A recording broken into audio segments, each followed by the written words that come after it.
What's going on, guys? Welcome back to the channel. Today's a gloomy, rainy weekend, so what better thing to do than tackle a project I haven't dealt with in a while, which is actually the B20 VTEC going into the CRV. Now, those that don't remember, I actually have an all-wheel drive RD1 CRV. That's the 98 to 2001 Honda CRV all-wheel drive, and that one we pulled the motor out a couple years ago, and I was gonna build this engine for it, and just as a temporary. And it sounds funny to build an engine just temporary, but really the end all for this particular engine that I have here, which is a B20 VTEC with GSR head, is to go into my CRX. That it's going to be its last home. And I was just going to use the CRV for the break-in purpose, because the CRX has a lot of work that has to be done to it. And right now it still runs and drives. I don't feel like pulling that motor out to put this one in, and then having to pull it out again to get the car refinished when that time comes. I figured just put in the CRV. It's gutted right now, so we'll go ahead and do that. Anyway, so this motor's actually been sitting for a little bit. Haven't touched it. Just been kind of slacking on it. Well, like I said, it's a rainy day. I'm waiting on some more parts to come in for the NSX to get that project finished up, and somebody give me a hand with it. But today we're just going to do something very simple with this B20 VTEC. We're going to go ahead and put the cams in. I've had another machined imported head that's been sitting around for a while. I actually have two GSR heads. One of them, if you go back to the old video, you'll see where I ended up putting the valve springs out a couple years ago, and that was because it had faulty the valve seats got cut a little too deep, and it had zero lash on like 3 exhaust valves. So instead of trying to get the machine shop to fix it again, because they weren't doing that at the time, I said screw it. I had another head laying around that was ready to go, just completely stock. Yeah, so I'm using it, but I got to swap the cams back over. So right now that's basically all we're going to do today. I actually have the cams sitting in here. I'll go and pan down for you, and you're gonna have to excuse the mess. I got a bunch of shit everywhere. All right, so here's the head right here. You see I already sat the cams in here. First thing I had to verify was this little dowel right here was still installed, and the O-ring. I had bought a brand new one on the other head, so I make sure that was on there. I went through, double checked, make sure all my dowels and all my feeds are on here, and all these O-rings that go inside these feeds are still in good shape.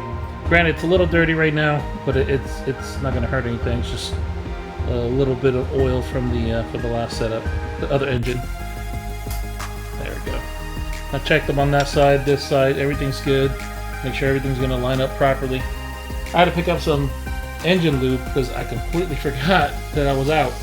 So swapping it over to here, I got to go ahead and lube these guys up. So let's go ahead and do that right now. Now, I went ahead and picked up some of the Lucas engine assembly lube. And it really doesn't have to be Lucas. You can use just about any assembly lube out there. You want to make sure you have assembly lube that is good on zinc, high zinc content, things like that. Maybe some moly in there too. Not the good moly, but bad moly. A few moments later. Well, I'm glad I stopped for a second. I was about to start putting assembly lube, lock these things down, and I remembered why I didn't have the cams on there. Because I haven't torqued the head down yet. So let me go ahead and show you real quick what I got going on here. All right, so go ahead and pull one of these cams out real quick. It's still got the cam gear on it. Slide it out the way. All right, you can see right down through there. That is where the ARP studs are, which they have been tightened down to the block because I actually had this assembled once before with the other cylinder head. But I have not put in the actual nuts and washers to go on those. I have those damn things right here. I put them in a Mentos bottle, and been there for a couple years. Just completely forgot about them. So yeah, this is not gonna work out today. This is another wasted day. I don't have my torque wrench here. Not only that, I can't really torque that on this thing like it needs to. So I'm gonna try to get one of my buddies to come over here when I do bring the torque wrench, and we'll tighten the damn thing down properly. I got a digital torque wrench. Makes life a lot easier. But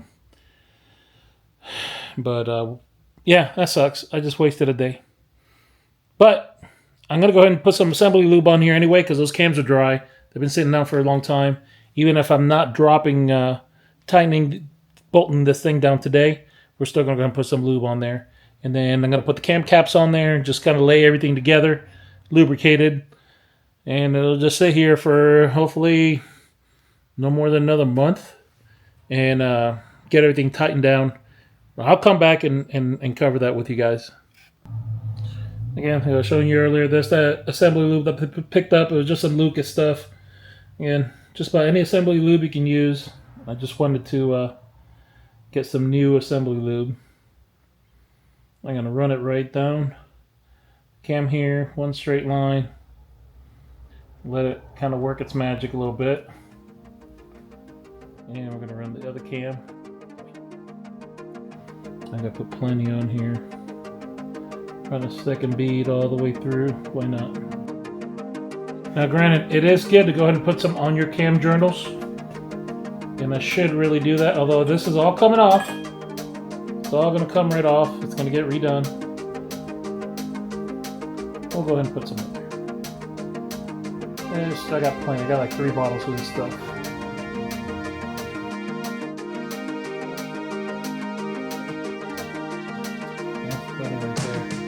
It's a lot. Doesn't even really do that much assembly lube. Normally you can spread it right through, but I'm being super lazy today. You know, so put that little sucker to the side. Same thing. Gonna hit the journals real quick. This stuff is really thick. A little bit goes a long way, but I don't care. I got like 3 bottles, I said. At least we'll keep it lubricated for now, instead of just being dry and getting scratched up. And not that I'm turning it or anything, but let's make sure it doesn't get hurt. Put a little extra on the cam. Just let it run all along the sides of it.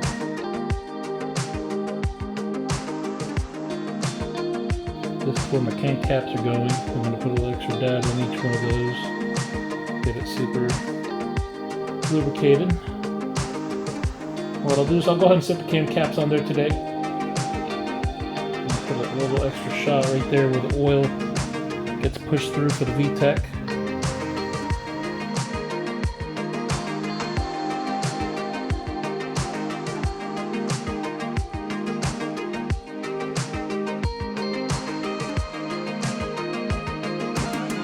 Cams are lined up right now on the front here.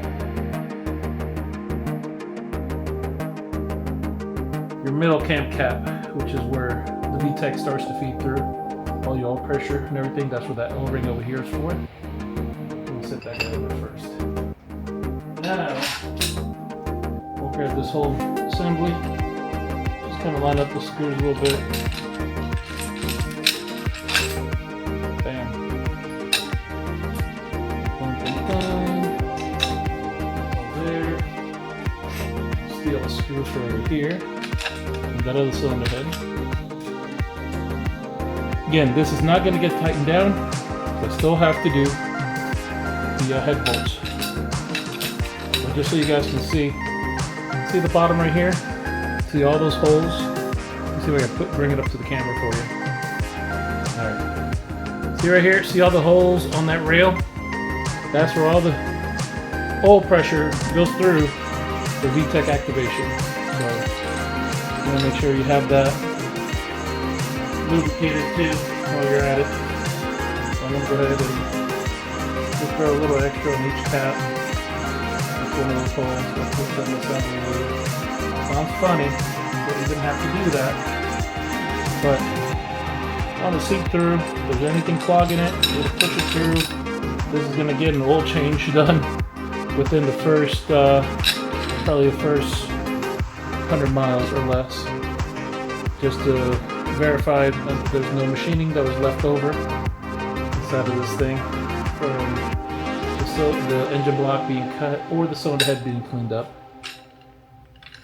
Put that guy right on there. Boom. That's it. Lock this guy up.